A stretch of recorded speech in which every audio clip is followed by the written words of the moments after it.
Thanks so much for asking about these audiobooks because I've loved doing them the last couple of years and getting into that world. I never really read much as a kid. My sister always was the bookworm and read like loads. Yeah, it is one of the hardest things I've ever had to do as an actor, audiobooks. I started doing them in, I think, like a couple of years ago, 2.5 years ago. And I just thought, sit down, read a book, that'll be fun. But there is so much work that has to go into it.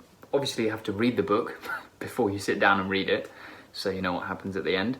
And when you read through it, you have to prep all of the characters like you've asked. So I usually go through the whole book and I highlight all the different characters in different colours so that I know when I'm reading it in the recording, I come to that character speaking and I know, okay, well, yellow highlighter is that character and that character I've chosen this voice to do. So like you say, yeah, you have to prep all of the voices in advance. And I remember one of the first books I did was about, it's Tomorrow. You might have reposted about it or seen it, about a time-traveling dog. And it was an amazing book. I didn't know how lucky I had it doing that as a first book.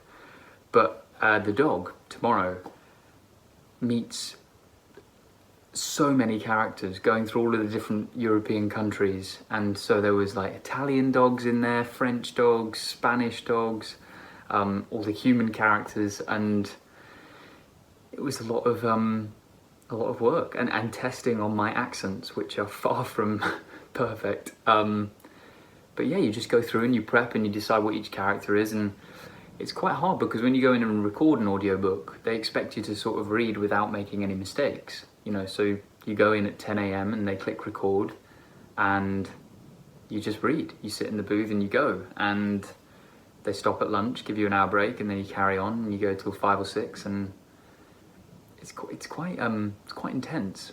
You should have a go sometime, locking yourself in a tiny little room and then just reading a book out loud on your own. It's quite intense, but I love doing them, and I hope I get to keep doing them. And yeah, hopefully you know a little bit more now about the amount of work that goes into them. So yeah,